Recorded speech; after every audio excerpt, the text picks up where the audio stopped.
Assalamualaikum warahmatullahi wabarakatuh.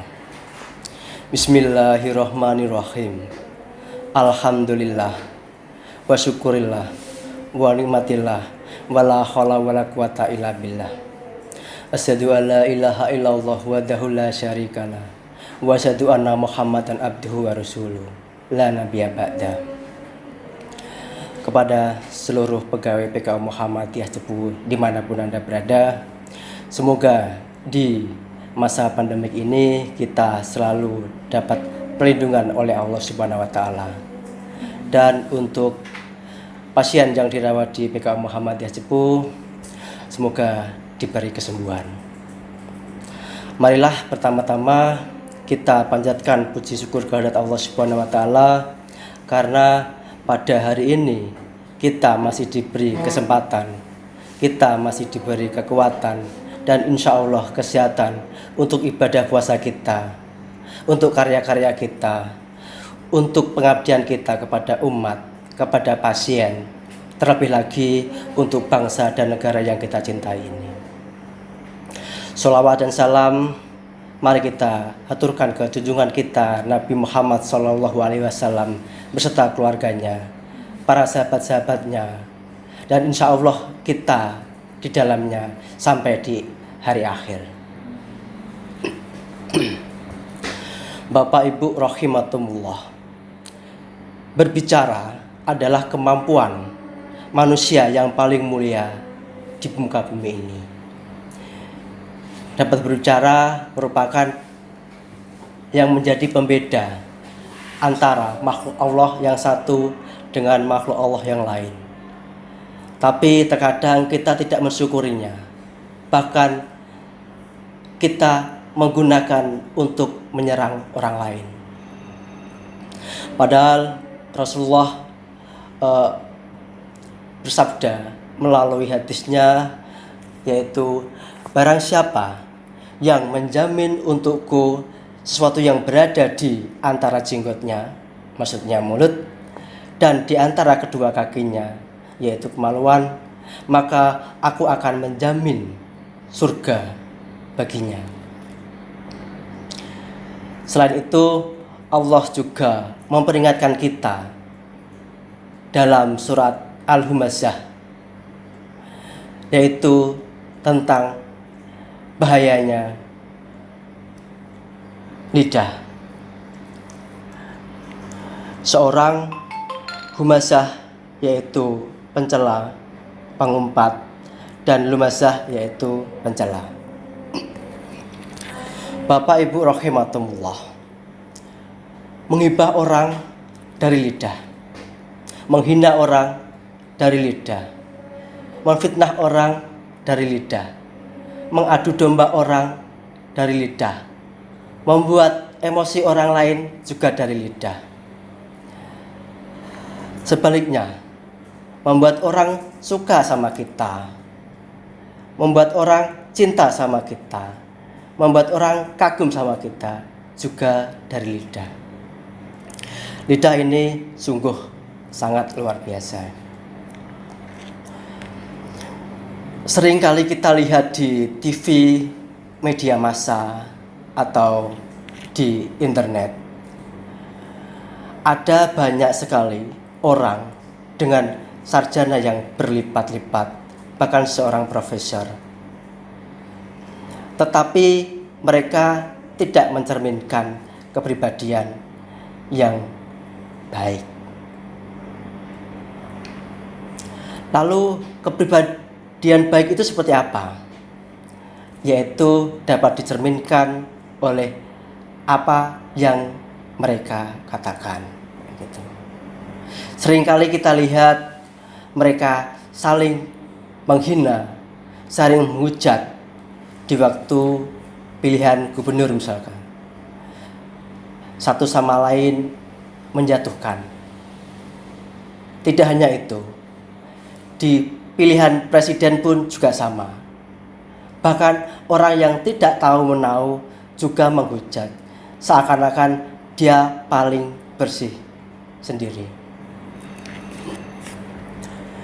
Lalu seperti apa kita Kita yang tiap hari 24 jam kita bekerja, bertemu sama teman-teman, bertemu dengan masyarakat, apa yang telah kita lakukan, apa yang telah kita bicarakan, baikkah atau burukkah?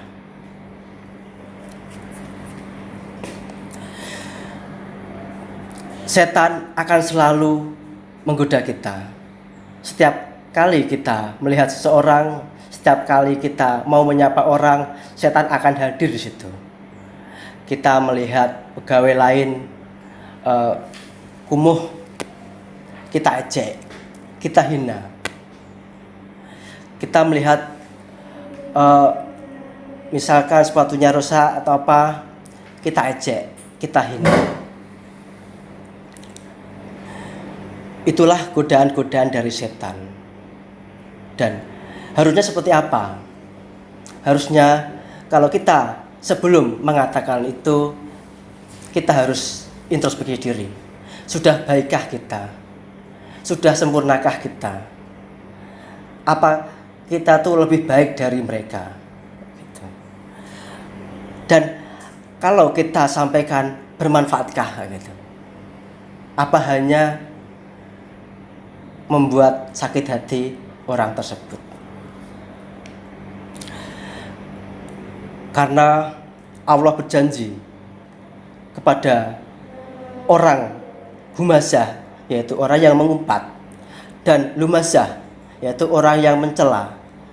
Tadi seperti hutomah, yaitu api neraka yang dinyalakan sangat panas sekali.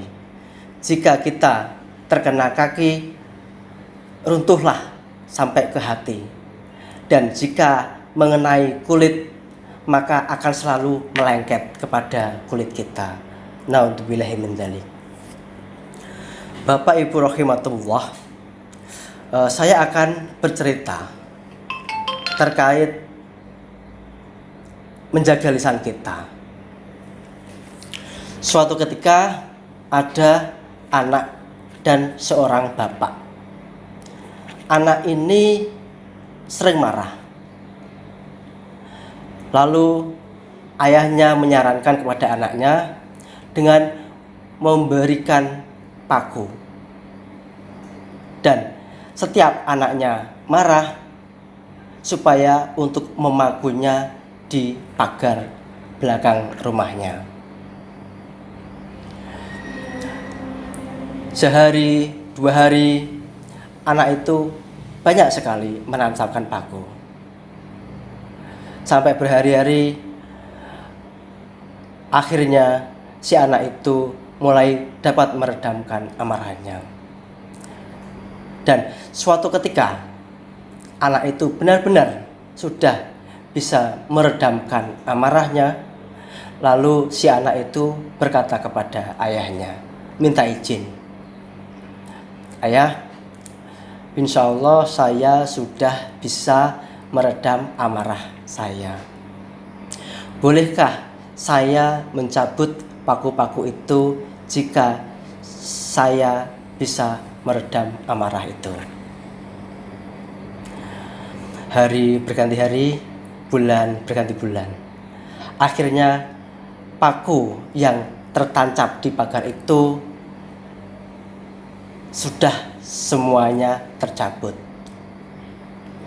Kemudian si anak memberitahu ke bapaknya, ya, alhamdulillah saya sudah mencabut paku-paku itu. Saya sudah bisa meredam amarah. Kemudian si ayah tadi ingin melihat di belakang rumah, di pagar yang dipakai untuk memaku itu. Kemudian si ayah berkata, anakku, kamu sudah bisa menahan amarah. Tapi lihat anakku,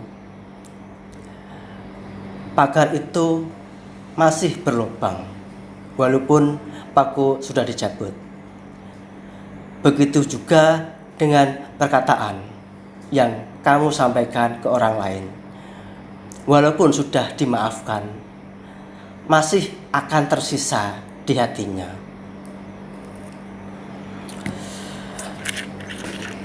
Bapak Ibu rahimakumullah. Demikian tadi kajian yang saya sampaikan. Semoga menjadikan kita renungan bagi kita untuk menjaga lisan kita agar tidak terjerumus dalam api neraka. Apabila ada kesalahan, mohon dimaafkan karena kesempurnaan hanya milik Allah Subhanahu wa taala. Saya akhiri, wabillahi taufiq wal hidayah. Wassalamualaikum warahmatullahi wabarakatuh.